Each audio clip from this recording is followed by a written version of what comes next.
is the Wandering Mic.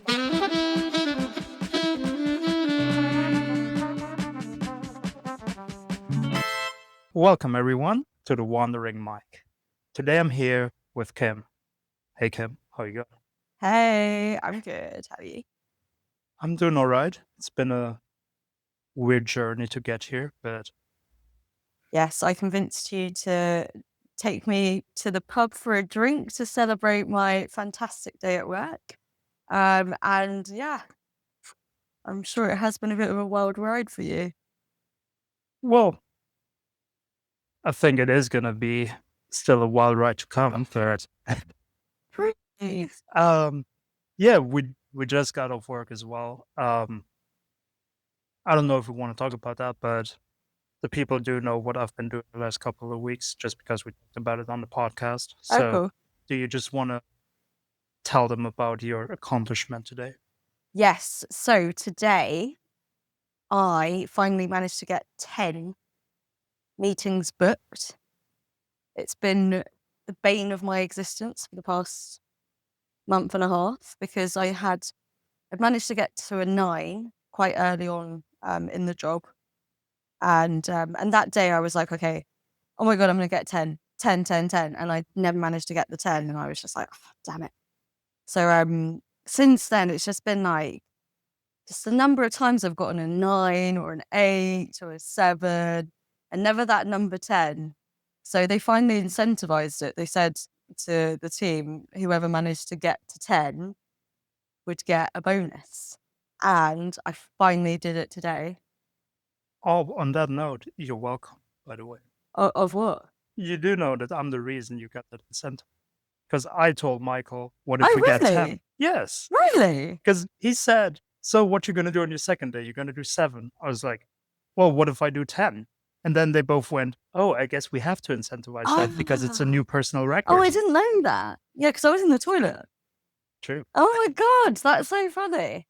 Well, thank you. Well, I was joking there. Thank you. No, I'm happy that they incentivized it.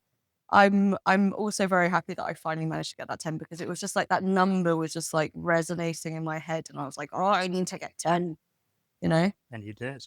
Yes, it just proves that when you set your mind to something, you can achieve it. Exactly. Yes. Those are exactly the kind of motivational platitudes that we love on this Well, podcast. it's very true, and I think that sometimes in life it's quite hard to have that kind of focus, but it's really good to just try, you know? You try and you fail, and you try again, and you fail again to just do your example, and then you try again and you win. But I think often I've actually found probably since coming out. Well, I don't know because I did sales when I was in London as well, and I think that so much of like life and stuff is about the belief that you have in yourself and just like the determination and the kind of come on, you have to do this, that like voice in your head where you stop feeling anxious about a task and instead you just force yourself into doing it and have that like but do it in a like positive way where you can sort of say to yourself, oh, it's okay, I didn't get it today, but there's still tomorrow and stuff. I was about to ask about that because, yeah, determination is a big thing. And I definitely agree with that's basically where, well, mostly everyone's purpose comes from is if they are really determined to do a specific thing. But also, on the other hand, but you said that now as well, is acceptance, not being like too harsh on oneself and not trying to be too toxic to yourself, but Yes. rather accepting, okay, well, I went for the 10. I did do everything I got, and it didn't turn out to go there that day. Well, I still did everything I could. Yeah, and I mean, there's so much of life that's sort of out of your control. But I think if you just keep the sort of the goal in mind, and then you just have a random good day, and it's just good luck, and you're like, oh my God, yeah, it happens, and then you get to live in the glory, celebrate it. Like I always knew I would get that 10. I knew I would get it. I knew I would. It was just like, when am I going to get it? When, Well, you know? we all knew you were gonna get it I at know, some right? stage. I know it had to happen. It just had to. Next, it's going to be 11, 12, and then world domination. That's a good next goal. Yes. Um, well, yeah, I mean, we can just go on chit-chatting, but, to actually start it off, if you just wanna tell the people a little bit about yourself, about what makes you you. You already mentioned London, so if the people didn't catch it yet by your beautiful accent, you can tell the people where you're from and all that jazz if you want to. My beautiful accent, eh? Oh, you call you called that. Well, I mean, I think in before we got to do this podcast, Michael was saying that apparently he hates accents from the UK. He hates English accents. And I'm just going, wait a second. Like, English accents are how English is meant to be spoken. I told It's you I the disagree. original gangster accent. Like, you can't dispute that. Like, this is how you're meant to speak English. Well, if that's the case, why do I have to throw up every time I watch Peaky Blinders? I don't know. I don't think I've seen Peaky Blinders. Or have you not? I don't think so. But I It's mean, got that very sharp, like Birmingham accent that they're talking uh, about. I mean, I don't really mind Birmingham accents too much, but it's a bit different, isn't it? It is. Yeah. My favorite are West Country accents, which I actually think, even though I'm from London, I do think I put on a bit of a West Country twang. I was actually speaking to a guy from West Country who was from the West Country earlier Right. today, and I was just like, accent, yes. But yeah, anyway, what was I going to say? So, okay, so me. Yes. Yeah, so I've had quite a difficult, troubled life. And full of lots of challenges, lots of highs, lots of lows. Um, I yeah, I've come to Australia having come out of an 11-year relationship where the love of my life left me. And I used to work in finance. I was selling payments infrastructure to banks.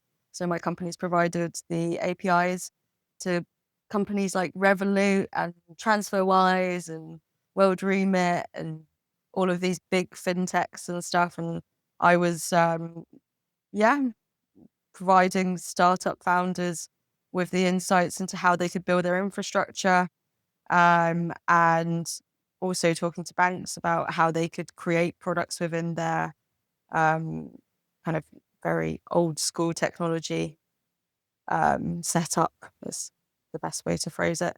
Um, so that's what I used to do, and I loved it very much. And stopped loving London as much, but you know, had a good career out there. Then the ex left. Then I went to Bali. So I went to be in Bali for 5 weeks, stayed there for 6 months and came to Perth. And here we are. And here we are selling solar, but Here, here. rocking at it. So, it's all good. It's all good. Well, you are. We as a team had a pretty shitty week, Yeah, it's been a bit of a slow one, hasn't it? but it is because of the holidays. It is The because week of the between the holiday. Also, we holidays. were in an area the other day with a lot of renters, and I think that that's just like, I mean, what can we possibly do about that? Like, you know, Yeah, it's exactly. this poor selection from Tom. Let's be honest. Shout Um, out Tom.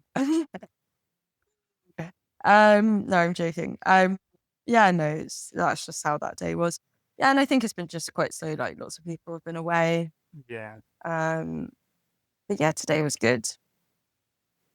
So I do want to get into a couple of things that you just mentioned, just because I feel like it could be interesting, talking about it a bit in more detail. And yeah, I actually don't want this whole thing to become about work, but um, I mean, you have been working in the finance sector, and as you've said, you do love it. So, what would you say intrigued you about it? What is it that the world of finance?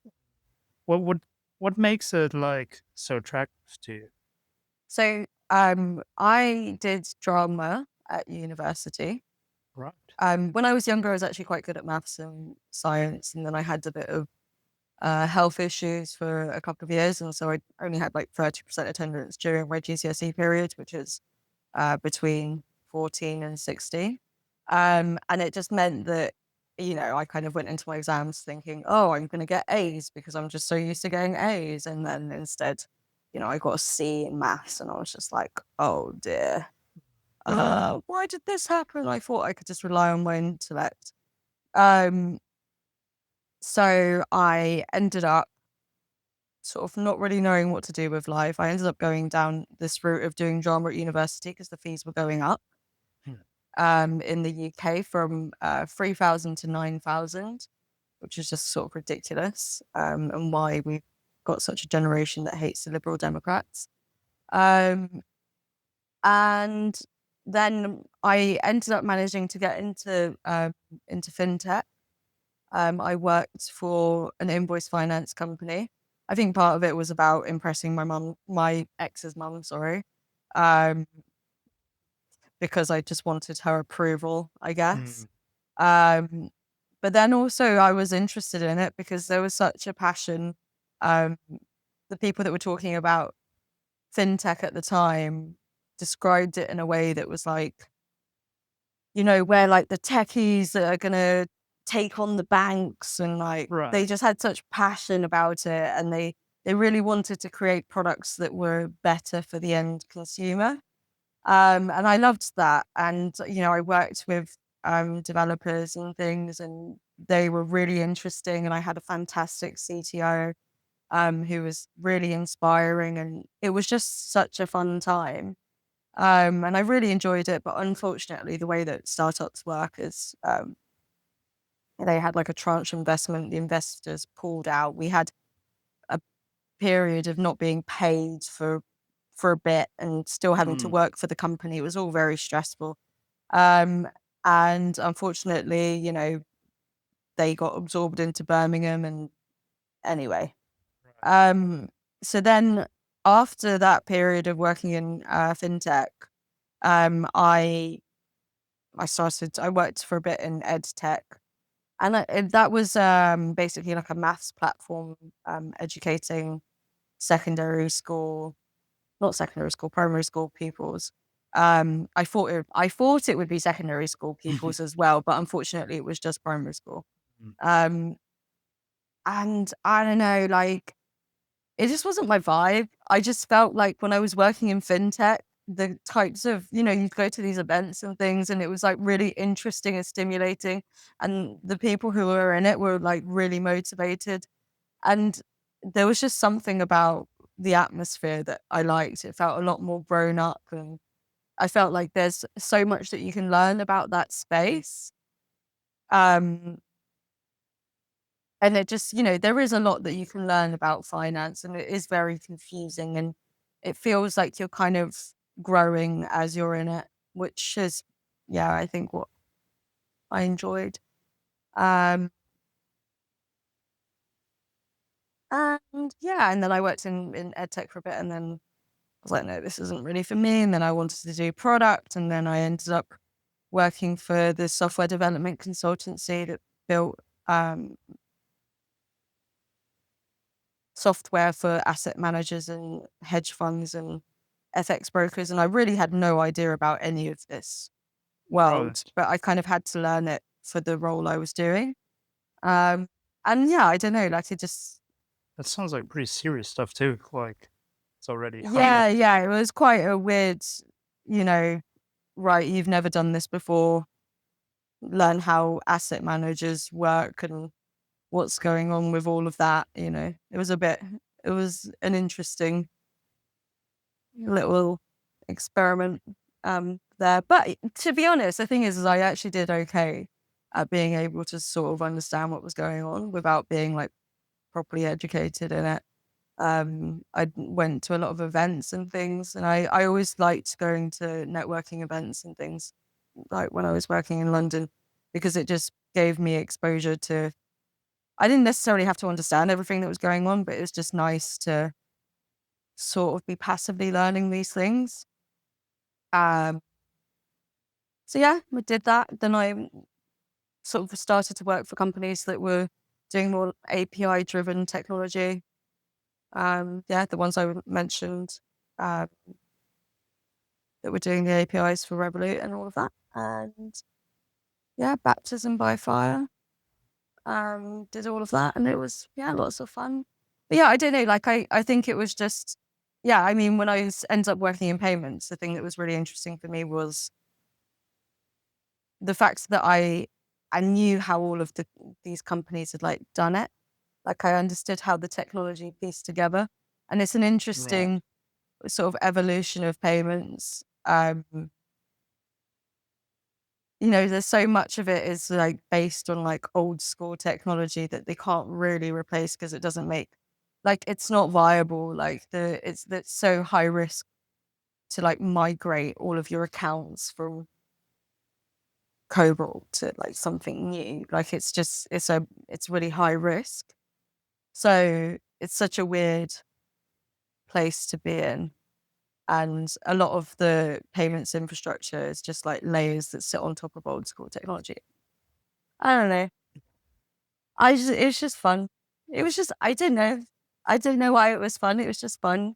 Very detailed and, you know, No, it was interesting challenges. it was cool to get an insight into that world from your little explanation as well, because I don't know how many people actually have ever worked in finance that listen to the podcast. So I feel like it was cool for you to go through these little steps and yeah, give us a little glimpse behind the business. Yeah. Well, I think also with the payment space, the thing that I really liked about the companies that I worked for was the fact that it touched so many people and really touched me because, I would go, if you're like traveling and stuff like that and you had like a Monzo card, you'd be able to do like cross border payments and not pay ridiculous amounts to do Yeah. so.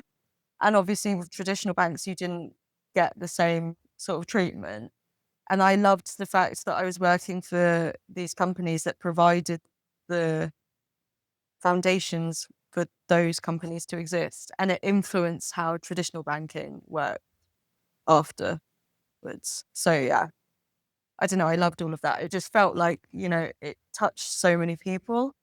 And it was interesting to even see the things that resonate with the end consumer versus when you do go to these events, the things that are talked about during the interviews that are going on at the events. It's sometimes there's a difference between what the people in payments thought were interesting, or thought were interesting topics and interesting like technology pieces Right. versus what end consumers actually Actually, did. mm, Um, yeah, like I was talking to my ex's sister and her partner, and they were saying the thing that really resonated with them about Starling, their like Starling bank account, was the fact that, when they made a transaction or they were like on a night out and they got all of the notifications the next day to say, oh, you spent all of this money when you were out, you know? And it was just like a check-in on that kind of thing, and that wasn't yeah, something that they experienced with, other banks. But that was all technology that, like, one of the companies that I worked for was basically supplying, which was just cool. It touches, like, so many people, and I just love that. yeah. No, it is true as well. Now that you mentioned it, like once all these high tech banking like things came up, that's when the traditional banks actually started to think about, Mm, oh, because like banks, like you said, it's a thing that's there forever, and it's like all mm, these anti antique. I don't know the English word, but like all these old forms of things, how they have been done for years. So obviously, if something is there for that long of a time, it's easy for that institution to go like, "No, we're good. Like, we don't need to change." And I, you're right. Like a couple of years ago, it did change because they saw, okay, people Yeah, really want this, and yeah. then Well, they realized that they would end up losing out on their customer base because people started banking more with more challenger bank players. Um, and so that's when it started to become a bit more serious, I think, for them because people started to even discuss not banking with the traditional banks, and that's when it becomes a threat to the traditional. right. Um, I mean, ultimately, the traditional banks are probably making more money out of other things like mortgages and stuff like that, and like Mm, lending and stuff. But um, they still, they don't want to lose their like brand with end consumers. So yeah, so they need to adapt. they have to adapt, and it's difficult. But they are doing it. They are doing it, and there's a lot of old school payments institutions that not institutions but infrastructure providers that um they're not like particularly they're not amazing. They're a little bit clunky. They charge a lot. Um, they yeah. It's just I don't know. It's just an interesting world. I just liked it. I just liked it. But now, hey, solar, Which also is an interesting world. just less well paid, Yes. less well Well, paid I mean, for the time being. We'll yeah, see. we don't need to talk about solar, but I mean, it is basically what I studied, so I know. You studied solar? Well, I studied environmental technologies, and Oh, oh, bachelor. really? I Oh, did I my didn't. bachelor thesis on solar and battery storage systems, actually. So Did you actually? yeah, Oh, you would have loved the guy I spoke to the other day. you have like an engineer or something. I probably have I can find him, I will introduce you to him. He was very passionate about batteries Mm, and electronic vehicles. right. Or electric vehicles. He was like, he could go on about it for days. I don't know if I'm as like You enthusiastic might about become electric best vehicles. friends. We might. Who I knows? think you might. He was a nice guy as well. He was a really nice. I think his name was John. I think his name was John as well. You just make up a John. I think it was John. Wait, I can double check. We don't need to know if his name is actually John. But he taught at Murdoch, I think. Oh, he taught at Yeah, the yeah, university. yeah, yeah. He's a cool guy. Very nice. You meet some. This is the thing that I really love about this job is so when I used to do what I used to do, you never really got to you didn't necessarily feel like you got to know people that well. Right. But in this job, I find that I'm meeting all of these like elderly people, and then I've spoken to 95-year-olds and like asked them for life advice, and you can just have a nice like conversation with them, and like they're enjoying the moment because they're having like a conversation with someone Yeah. has brought a bit of light to their day, and then you're also enjoying the conversation because you're getting all of this knowledge transfer from someone that you would never have engaged with otherwise, right? And then, if you need to exit the conversation, you're like, yeah, well, I just need to carry on and go to my next door. Sorry. You S- know, So it gives you the perfect the like perfect exit queue. So it's great. And it's sunny outside all the time. And I love the sunshine. So, yeah.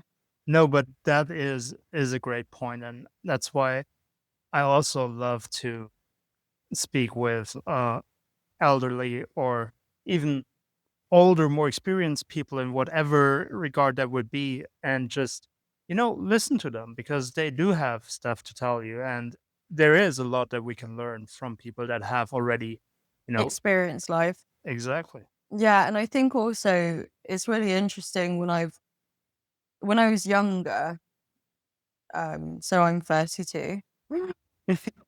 Um, what am I doing with my life? I'm Don't 32. make it sound that bad. I'm only 2 years behind Yeah, I know, but it's more that it's just the fact that, you have to reflect back on it. Like, well, I had, you know, the right trajectory going on. I had the family set up. I found the partner, it's like I found the person I wanted to have kids with, and, we had a place together, and, I had a career and all of this stuff, and now I'm in Australia. Well, but I mean, obviously, you're saying right trajectory because it was what you were aiming for at that point. But w- sometimes I feel like, what does that even mean? The right trajectory? Because that if people say stuff like that, it always is like very broad, you To be know? honest, I think I still probably have a similar trajectory in mind. Like, I still want to, I think, achieve the same things that I wanted to achieve when I was younger, but Right. now I'm just doing it with sunshine around me. And I'm kind of working out that, like, I need to start a little bit from, like, ground zero, and it's almost like rebuilding all of that using maybe the learnings that I have from when I was younger, and then trying to navigate it in this new world where I'm doing it all alone. Right. But I was always doing it all alone, but, like, in a different way. Like without support, Without maybe is that without the same, like, um governmental support. You know? Without the same visa support. right? Without, yeah, like, without the same, like, Like it's like an privileges, easier path, right? Like, when you're in your home country, it's like an easier path, right? of course. You go to school, then you go to college, and you go to university, then you get your jobs, and then, there's a lot of, like, you know how to navigate it all, and then you come to a new Yeah, country, and you're like, "Oh, well, actually, I probably would be up for staying here because I really do like sunshine. This is an English speaking country. There is an opportunity here. Um, I need to learn to drive, but, there is opportunity here. So if I can make it work here, that would be really cool because then I don't have to be miserable in London. as everyone is that lives in London. Everyone is, I mean, yeah, there's a lot of misery in London. I There's a lot of mean, seasonal depression in London. it's a big city. That's one of the.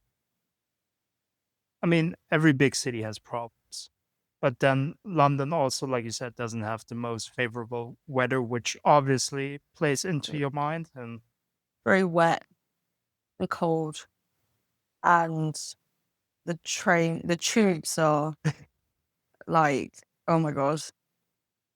You get on the tube and you're just like up against right, the window, like, wow, yeah. And then you get into work and you're all just like covered in like dampness, and your feet are wet, and you get in and like, oh my god, it's so fucking cold outside. And everyone just looks miserable and everybody wants to hang out after work, and you're like, oh no. Yeah, I don't know. It's just it can be a bit like miserable. but I mean, you know, I love talking shit about England. If not, Yeah. you must have picked up by now. But Yeah. to be a little bit more positive, there must be a reason why. I don't know if there still is, but I know for a fact that there was at least a big hype about London. There was a big like people, international people wanting to live there, wanting to be based there. What do you Well, it's think? just so vibrant, isn't it? Like, there's so much going on. And I think the multiculturalism of London is really cool. I think there is, everywhere you go in London, there's a new little spot, and there's so much to learn about it. It's like a very like explorative city. Right. There's a lot of different areas with different personalities. And I think that's the thing when I was younger, because I grew up in London. And when I grew up, I would, I've got Polish family, so I'd go to Poland and I'd just be like, you know what? Like, I am so happy that I grew up in London because it just created such a personality within me. Like, I've got such a dominant personality, and I wouldn't have had that if I'd have grown up in Poland, I don't think. I think I would have Mm, been a lot more sort of reserved and stuff. Um, and there's do a lot in London. I don't know, it's cool. It's got so much history to it. Um, Fantastic restaurant scene. It's got everything really that you want other than the sunshine. Um, Tube system is amazing. Oh, it's just so fast to get everywhere. You right. just jump on a train or like on a tube, and it's like 3-minute wait until the next tube. It's great. Mm. Um, what Very else? efficient. Yeah. The job scene out there is quite good. It's an exciting place to be. Um,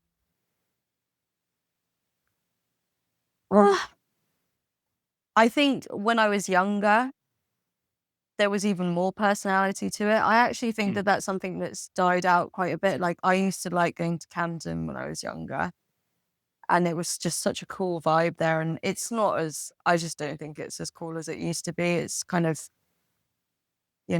like there was a market that burnt down, and all of the kind of punky type stuff fizzled out. There's like a little bit of it remaining, but not that much. Um, and like, yeah, I don't know.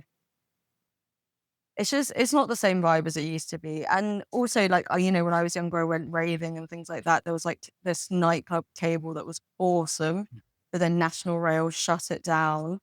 And boo. boo, exactly. And oh, just like little things like that. Just, it's not got the same like edginess to it that it used to have.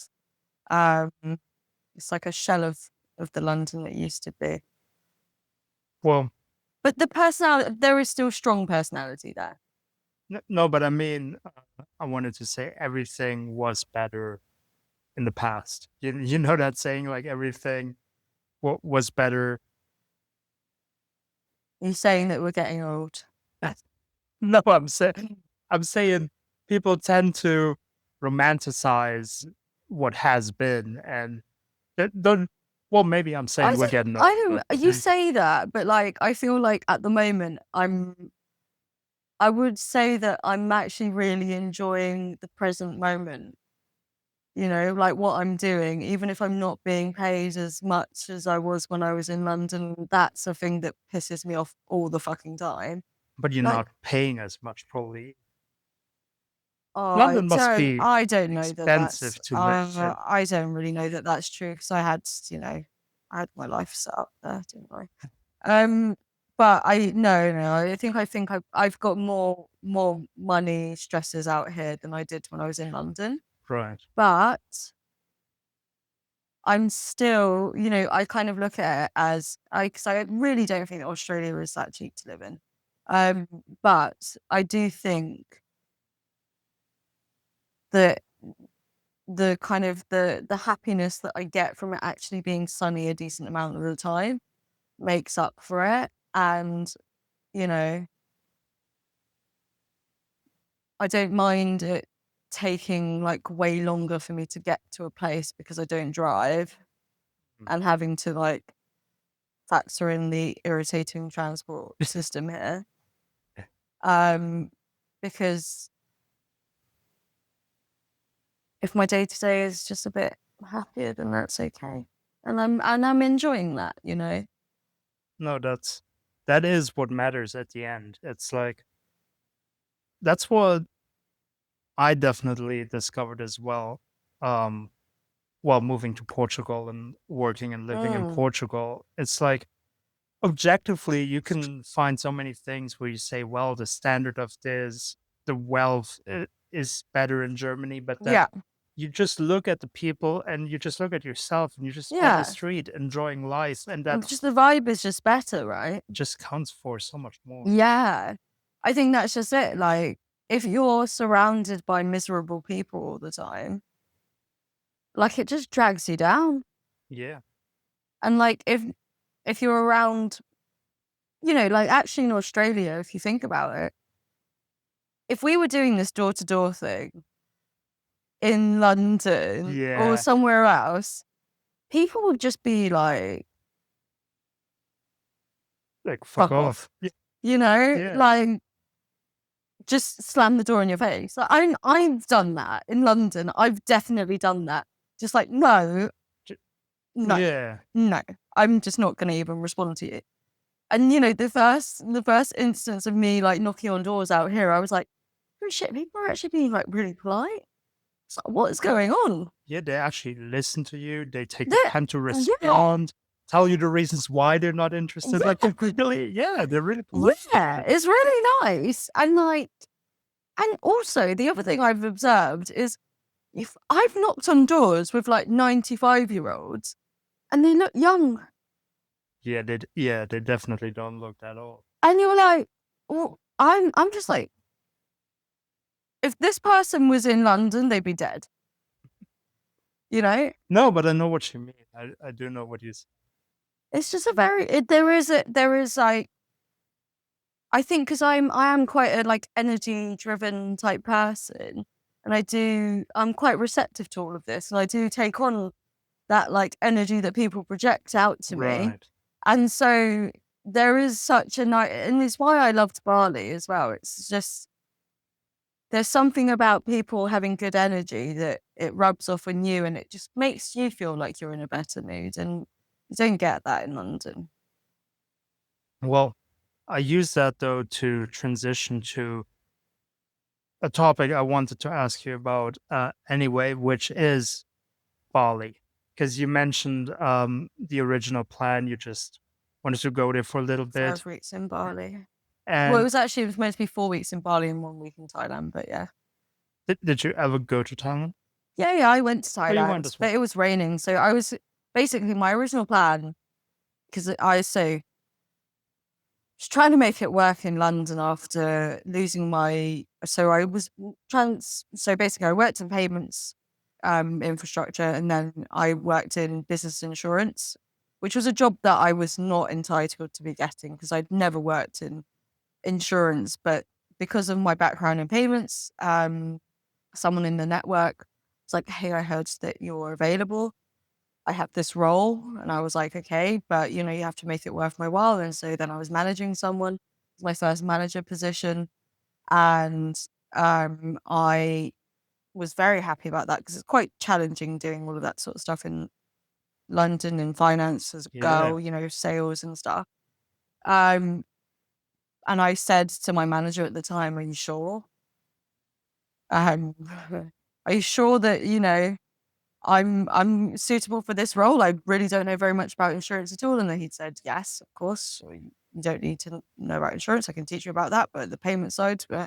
So anyway, so I'm doing this role, 8 days in, X leaves, comes back, leaves again. Oh my God, it's just chaos. I ended up losing this job. Oh my God, I had the most chaotic time. And then I just had such anxiety in London. So tried to make it work for a couple of months, for like 4 months. And I kept on thinking, like, since that January, I was like, because I'd been in Goa and I'd come back and they'd Sure. basically gotten rid of me the first day that I got back. And I was like, there, like, why didn't you just do this why could you not have just told me? I could have just stayed in Goa. But no, they waited for me to come back and tell me, no, no, bye bye.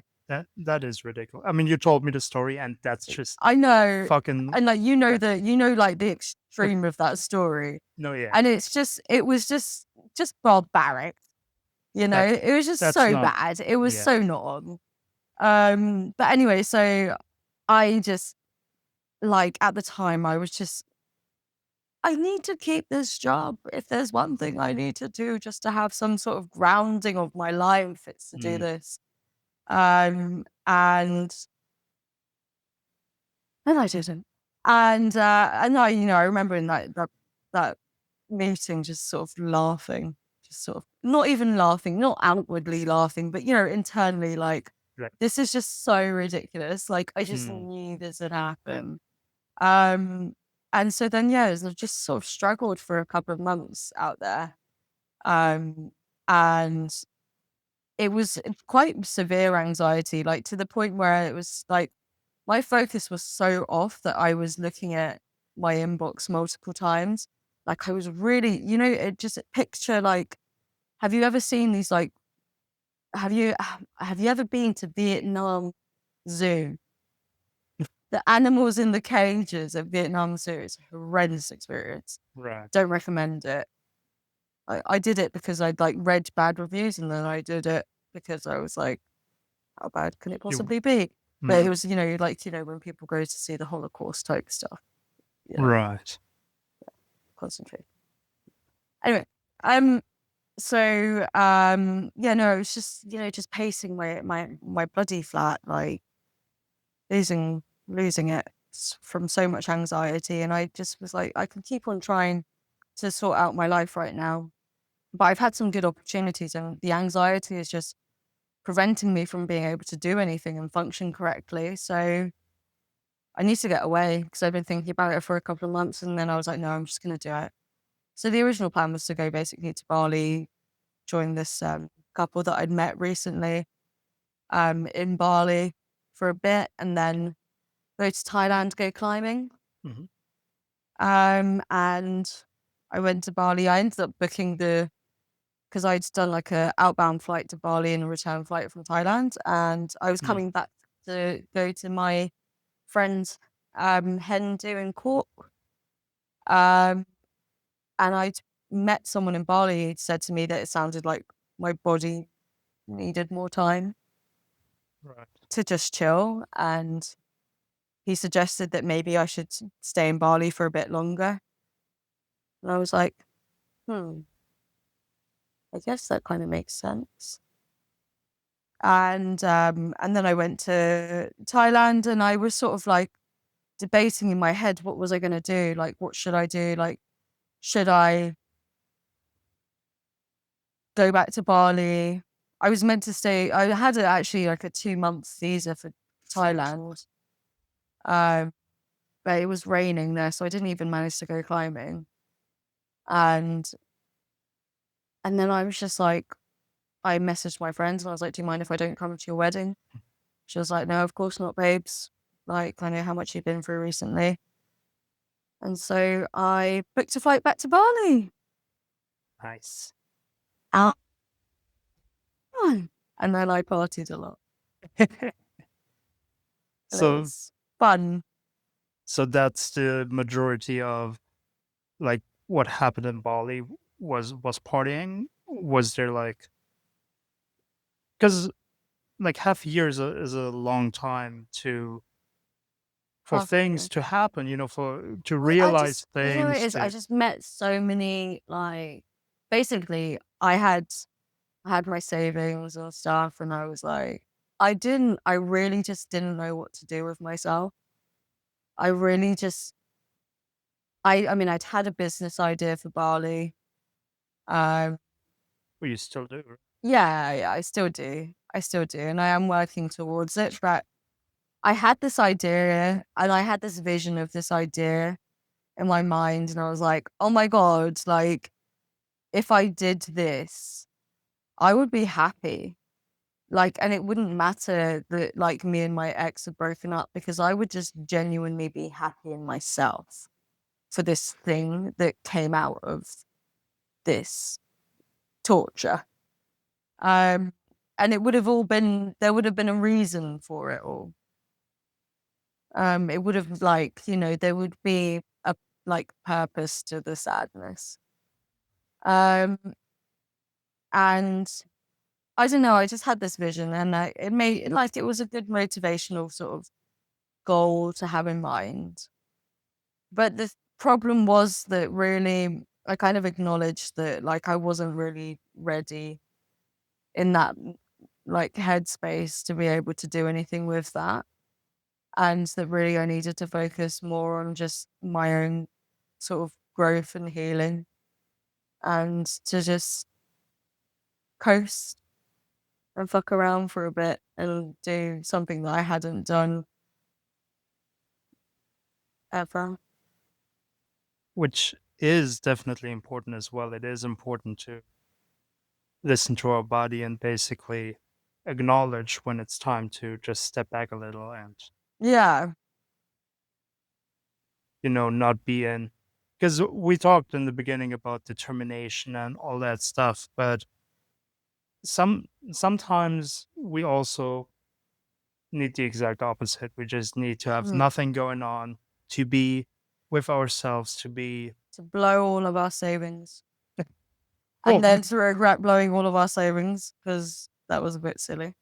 I was about to say maybe we won't recommend that, but You know what? Like, I think in my mind at the time, I was like, well, this was here in order to, get a big house, have a family, like that kind of thing.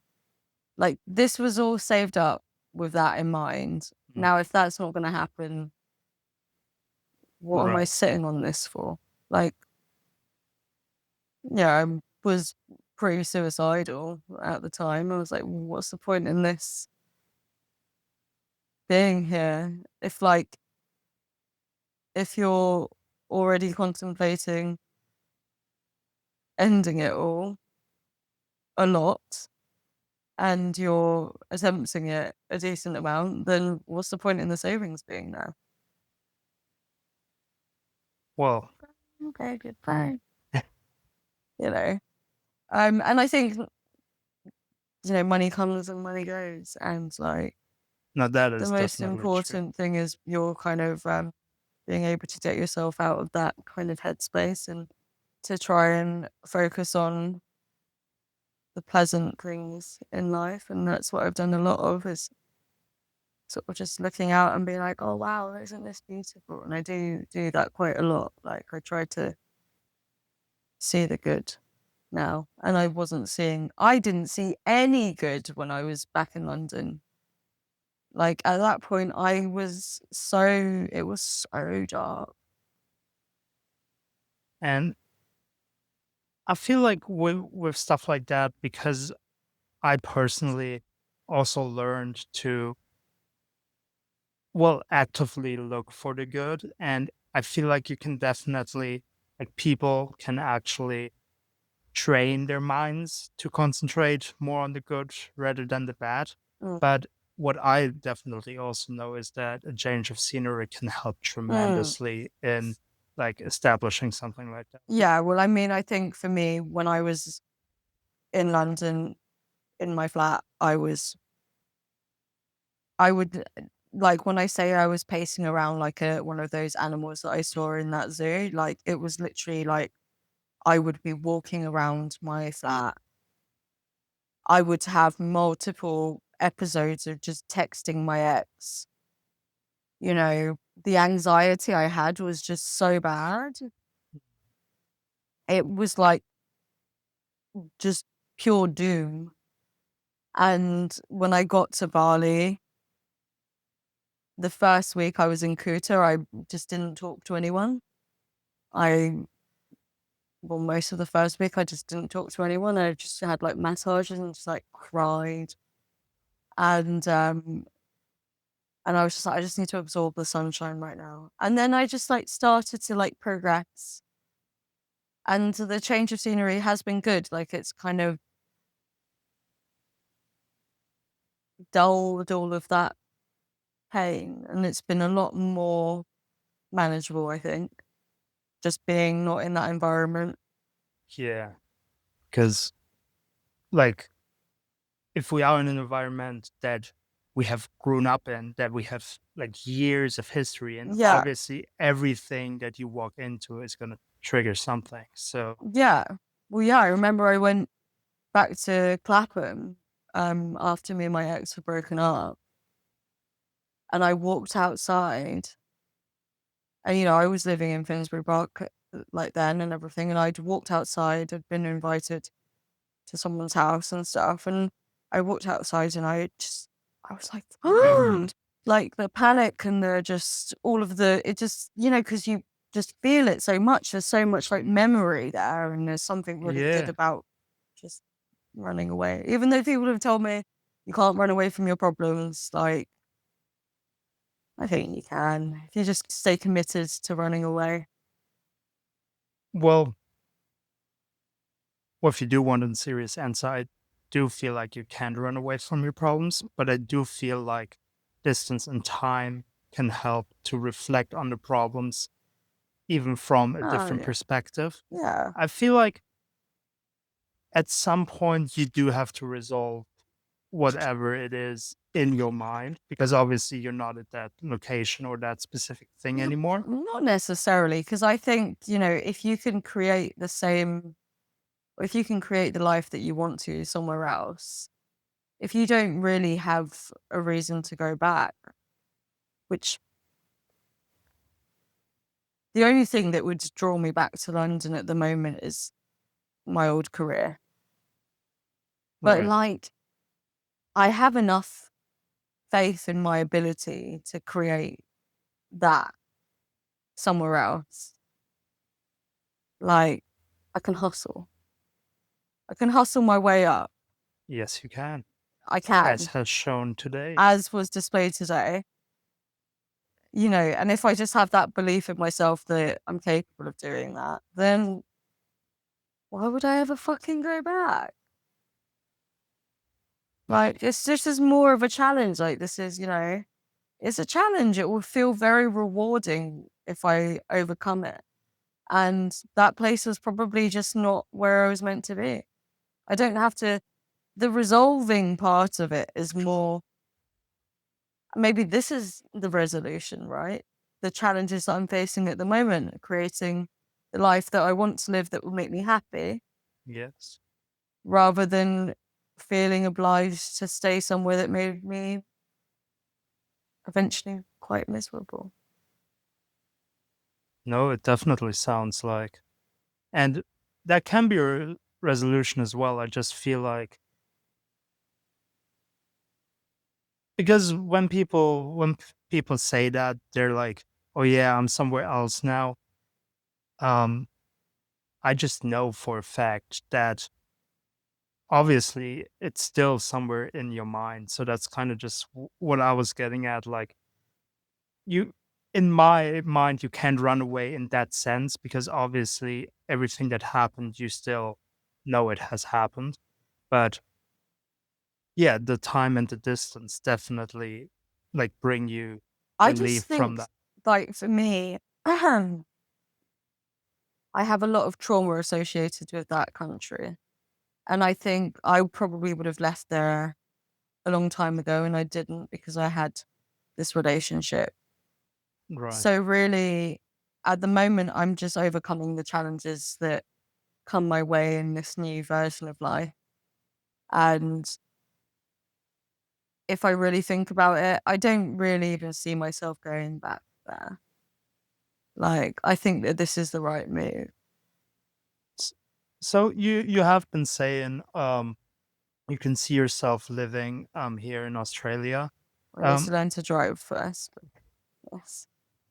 so Bali basically Well, I mean, is Barney or Australia. I want to live somewhere sunny. well That's it. I'm saying because the way you just Bali, talked about Bali's. I do have a business idea for Bali. I do love Bali, but you have to have a platform in order to make that work in Bali, because the reality is that you can't just like survive in Bali off of how much they get paid. yeah, Like, you just that's very can't. It's true. just insane.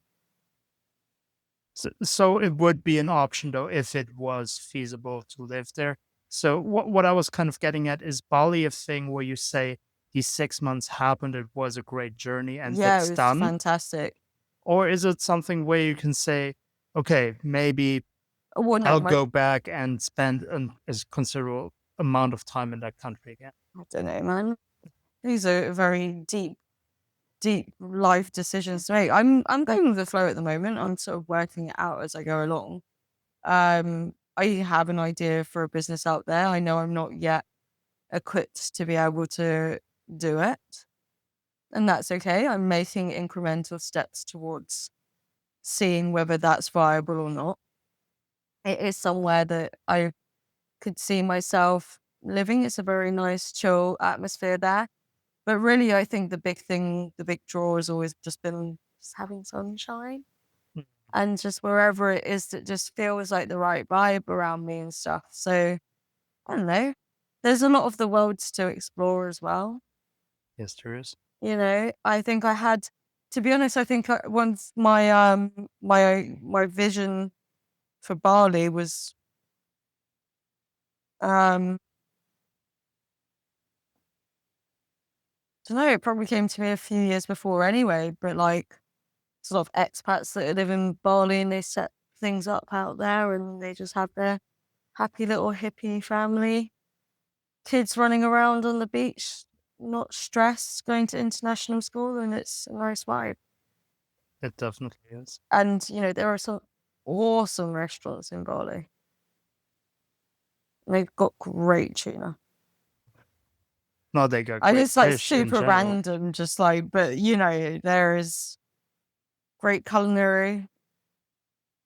Well, I mean, I appreciate how much you love Bali. That's why I'm not like going too much against that. But I I must say because I think I told you I lived in Indonesia, and I mean the people Oh know. yeah, you were saying that So you didn't like Bali that so much. from the islands I visited in Yeah, yeah, Indonesia, it was the one I liked the least. So, yeah, yeah. but Well, where did you go? well, I lived in Java, No, so but where did you go when you went to Bali? well, I went to Ubud, and then basically I just scooted around a little bit on the northern beaches, like the northeast, and Oh, yeah, that's pretty much yeah there. not in the west. Not too much, You went to the wrong side. Yeah, no, you needed to go to Canggu. right? Yeah, well, I think so. Canggu's quite cool. Uluwatu is quite cool. Like Gili and all that stuff's on the west as well, right? Yeah, but like, no, Is it not? Like the Gili yeah, sort it's of on not. the east. Oh, is it? Oh, Yeah, but I mean, Gili Tea is just. Did you go? You didn't go to Gili Tea, did you? no, I didn't. Okay, so it's fun. Gili Tea is fun. I went to Thailand too. So Huh? I went to Thailand. They, I there's a just lot of places that has similar Gili vibes. Tea's Gili Tea's a fun vibe. Lombok's quite fun as well. I don't I know, like liked Lombok. Fine, Lombok is perfect. I think you just went to one of the like old, like the kind of older crowd places in Bali, and there's like the whole like Canggu area is just sort of insane because there's so many Western restaurants there, and there's like such a nightlife, and it's just chaos, and Right. it's just a lot of fun. There's so many young travelers there. It's just a vibe. Like it's a Mm. cool place to be. Like I love Savaya and Uluwatu. I loved like some of the places I would like go out. It's just so cool. Just so much fun. But Well, I think you probably went to a part of Bali that's like more like quiet beaches, maybe a bit touristy. Because I've never, it was like the yeah, Sayur bit that you went to, right? yeah. Yeah, yeah. I haven't actually been there. No, I felt it was very touristy. Like Yeah, I so think many. it's more like um targeted at 45-year-old Australians who are going there to Yeah. sort of like go somewhere else. And that's why it would be more touristy. I think that's probably why. No, it makes sense, and there was a lot of Aussies there, so Hmm. Yeah, I never went there. But there's a reason why I never went there. they It were wasn't there. recommended. But yeah, no, I think if you go to Bali, like Uluwatu, Canggu, Well, if I ever go again, which I might, because here from Perth, the flights are actually Pretty Yeah, sure. exactly. We should try and do a work trip out there. That's what I've been saying. They need to We pay us for it, though. Fuck's sake. Jesus. that's what I've been saying. We need to organize like a getaway to Bali. I just get I get frustrated about the fact that tomorrow's a holiday. Get frustrated about it. I get frustrated that we don't get paid holidays, Right. you know? Because I'm so used to being on a salary. And yeah, and you obviously still get So paid. it's Yeah. like at this point, I'm like, well, if I'm gonna go on a holiday, I need someone to like take me on that holiday, you know? Because otherwise it's like I'm losing out on money that I could be earning during the week. Yeah, no, I Do you get see what what I I mean? get that, yeah. Like I need a like sugar daddy or something to like take me on this holiday and like pay for me to be there. Because otherwise, what Well, am I gonna do? you can take my shift at the bar tomorrow. Work for $61 an hour. If you want me to take that shift, I'll take that shift. No, I'm quite happy on Yeah, it earning that sounds money. like it. But yeah, it's all good. You know, Life is good. life is good. Got 10 leads today. It's Did all did we good. did we mention that Kim got 10 leads today? Is that Yeah, something that we already mentioned? yeah, I did. I did. Well, I feel like I've been pretty mild compared to my normal level of arrogance. Eh? Well, definitely, but I wasn't gonna mention it.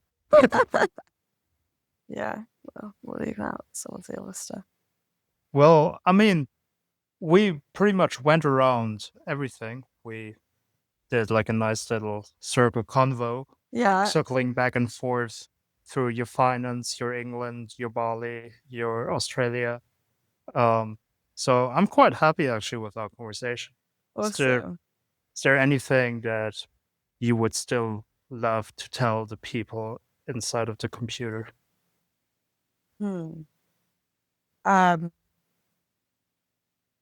when I first got to Perth, Spotify recommended that I listen to Billy Joel, Vienna, and it was all about being patient.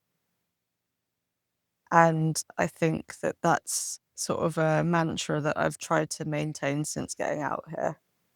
And I think it's just a good one to have in life, really. Just be patient, try to not focus on your losses, and Definitely. try to manifest as well. Just try and manifest, just try and believe and do what you can to sort of be positive. Those are great ending words. And well, manifestation definitely works. I can tell you all that. I believe in it. Perfect. Yeah, I'm thinking me too as well. But I didn't used to. It's only recently. It's only off the back of so much bad stuff happening. Right. I feel like I've started to learn about this, and I'm like, well, it's quite cool, you know. Yeah. But it's, again, it shows in the conversation that you're definitely on a good journey. You've done your journey, you've done your path, and from the things that we Well, I hope talked I've about. not done it all yet. No, but I'm saying like you've already Oh done my a God, I've lot. invited you around my house, and now.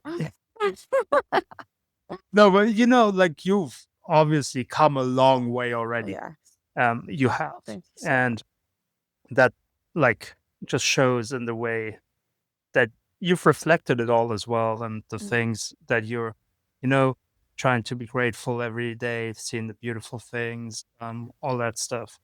But I don't want to take the last word. I just want to leave it with Not what every you day, said. man. Not every day. Like, I won't lie, yesterday when it was all rainy and stuff, I was like, oh my God. Although I kind of made up for it. No, I made up for it, didn't I? I got the free. The chicken, Yeah, I know, whatever right? happened Wasn't there. that good? Yeah, I know. I was having such a shit day, and then I just got like a free meal. That's such a kid thing as I well. know, Like, it's so just walk into the ridiculous. fish and chips store, and they're like, "Have some free chicken What wings." the fuck was that? I like found a 50 in the morning and then that happened in the evening. I was like, what? Oh, it's just so me. Yeah, yeah. Life is good. Life is good. All right. So I guess with that, the last chicken wings anecdote, Yes. um, I just officially want to say thank you for doing it. Thank you. It was a great episode. And yeah, with that, we're out.